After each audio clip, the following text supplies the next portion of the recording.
Have you ever experienced that thing where you buy something and then you feel like you start seeing it everywhere?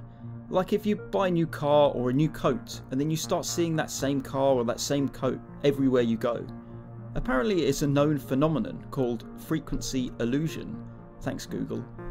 Well, in the last year or so I embarked on my Battle of Five Armies project, which for those who might not know was a 10mm Middle-earth wargame from Games Workshop circa 2005, but now sadly long out of production. 10mm is not a scale I was at all familiar with before I started this project. In fact, it's my first time away from the vastly more common 28mm scale of Warhammer, Middle-earth strategy battle game and countless other systems from a whole manner of manufacturers. Now, admittedly, I am one of the many wargamers who was brought into the hobby through Games Workshop and have largely stayed there, though that is beginning to change, I hasten to add. Many historical gamers will be well familiar with playing games at a whole manner of different scales, but for gamers like myself, it's not something that's very commonly seen on the tabletop. Games Workshop have of course had a few dalliances with smaller scale wargames over the years, Battle of Five Armies being one such example, which itself was an offshoot of Warmaster, a 10mm game set in the Warhammer world. And there was Epic, which has had many additions over the years and is a 6mm scale wargame set in the Warhammer 40,000 universe. But these few games have generally had limited shelf lives, and have largely been seen as quite niche products for a limited audience. Games Workshop themselves have often labelled them as specialist games. And that's how I've always viewed these smaller scale games. Novel but niche distractions and ultimately doomed to fade into obscurity while the 28mm juggernaut continues on. And that seems to be largely how it's played out. But is it just me? Or do there seem to be a lot of brand new, incredibly cool looking smaller scale wargames popping up lately?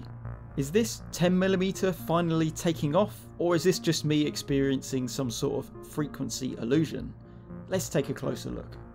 The first announcement that pricked my ears and raised my eyebrows was from Warlord Games, who earlier this year released their Hail Caesar Epic Battles range.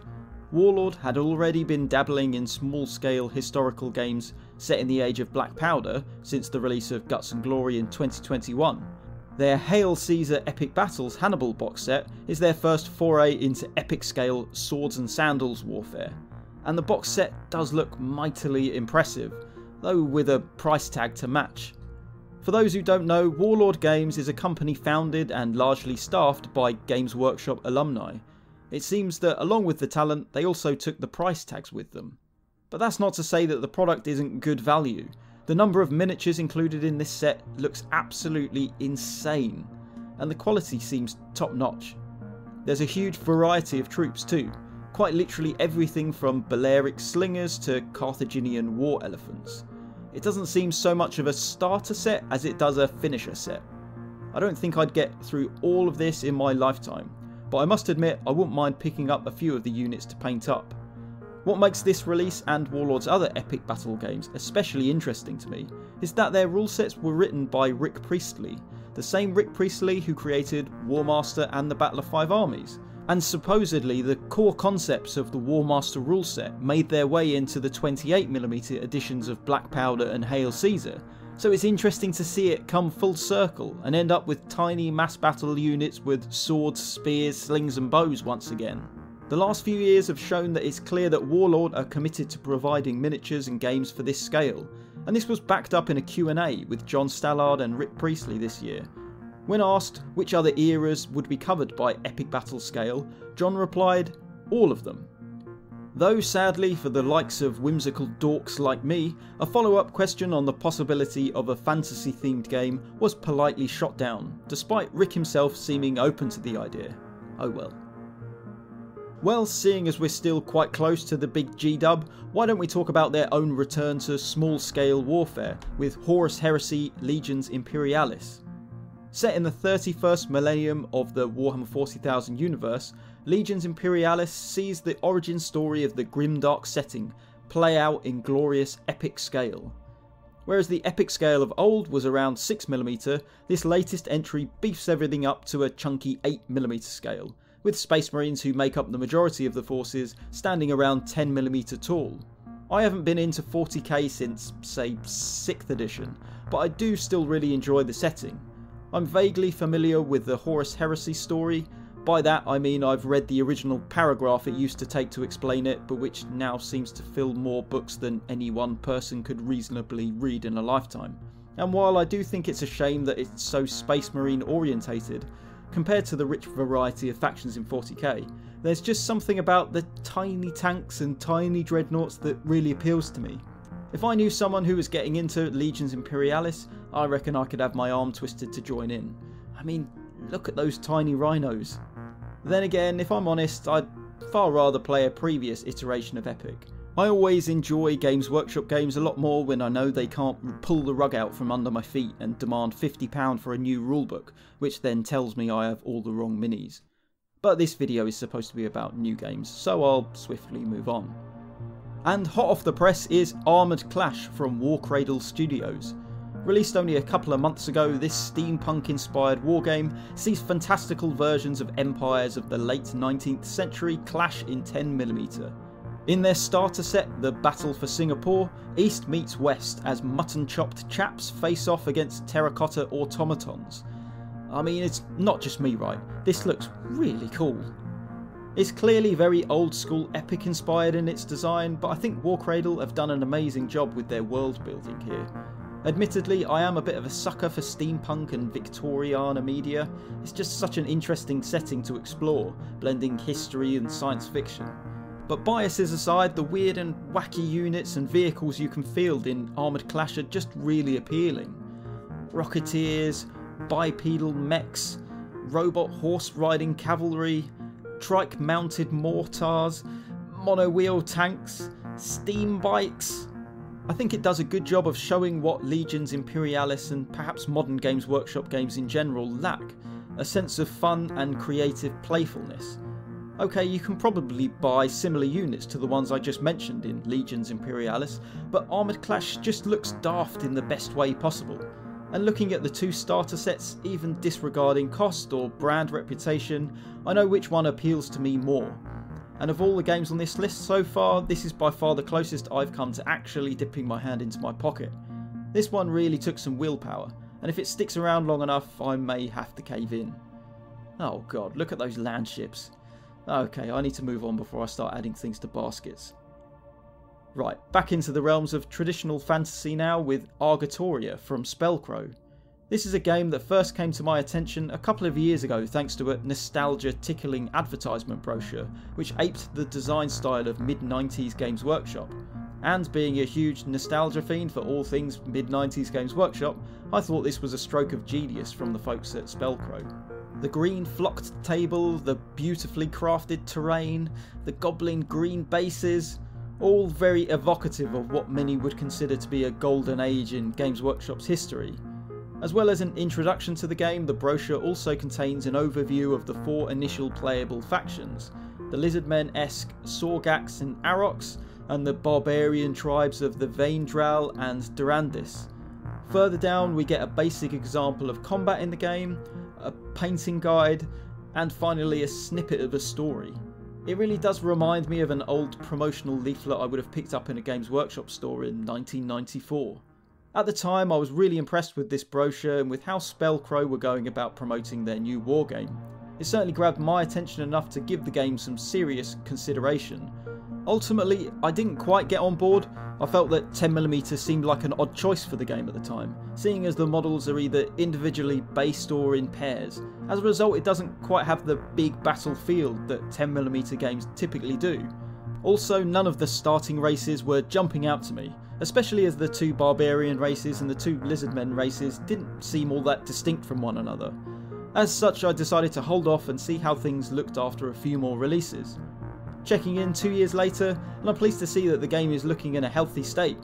2 more races have been added, the druid-like Gaeldor and the chaosy Sheol Morg, and both seem to be adding a lot more character and variety to the world of Argatoria, despite still having a foot inside the vaguely barbarian camp.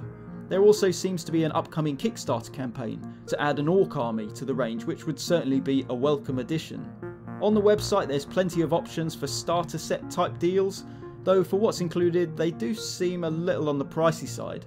Maybe that's a bit harsh as the miniatures do look very good, but I think things like dice, tokens and the odd bit of terrain go a long way to adding perceived value with these things. Overall, I think Argatoria is another game I could quite happily get into if I knew someone who was enthusiastic about it, but otherwise it's one I'm probably unlikely to ever invest in myself. Still, I'm sure I'll be checking back to see how that orc range turns out. At this point, I'm going to give a couple of quick mentions to games I don't really have much to say about, but that fit the criteria of this video, before moving on to the 10mm game I'm probably most excited and intrigued by. The first honourable mention is for Starship Troopers by Crow Industries. This is an unofficial fan-made game of the 1997 film, with a full range of 3D printable miniatures available. I watched a video of a playthrough of this game on Rymouth Studios' YouTube channel, and it does seem like a really great system, with the rather unique selling point of being played cooperatively or solo. I really like that idea. Would you like to know more? Well, check out the link to that video in the notes below. And the other honourable mention is for Epic Warpath from Mantic Games. This is a 6mm game set in Mantic's sci-fi universe, which includes 28mm scale games such as Dead Zone, Firefight and the non-epic version of Warpath. From what I understand, this Kickstarter funded epic scale Warpath is actually replacing the 28mm version of the game. I think Warpath had largely been superseded by its younger sibling Firefight and needed something to set itself apart. A 6mm mass battle game certainly seems like a smart way to go. Mantic Games' style has never really appealed to me though, in much the same way as modern Games Workshop products often fail to. Everything looks a bit video gamey and soulless to me, but that's just my personal taste, and I'm sure the game will find plenty of fans when it releases in 2025. Right, I've saved the best till last, or certainly what I think will be the most exciting to fans of this channel. In June of this year, 2024 if you're from the future, Wargames Atlantic announced their Grand Battle Scale.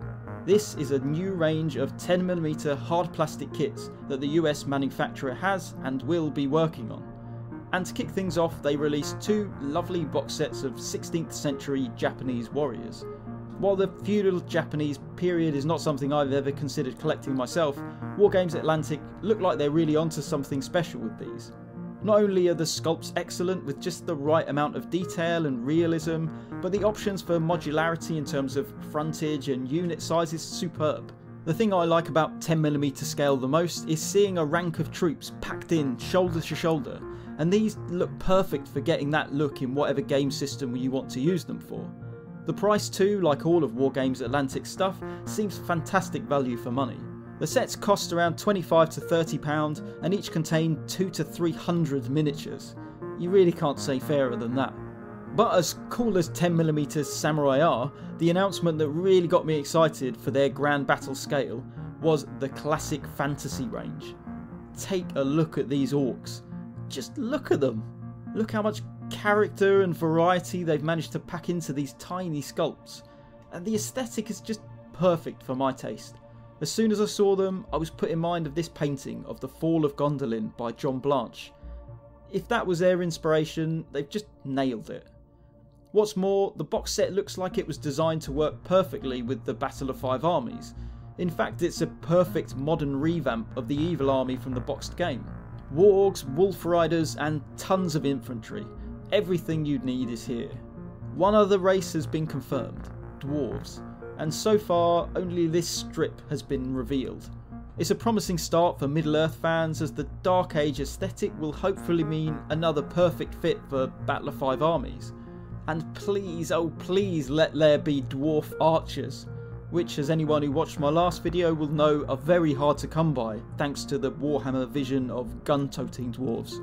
So far that's all we know, so I don't want to speculate too much, but I did hear rumours of a rule system to go with these miniatures. But needless to say, I'm very excited. One of the worst things about being so passionate about sharing my Battle of Five Armies project is how exclusive it is. The game is rare and expensive to buy, with only limited copies available on eBay.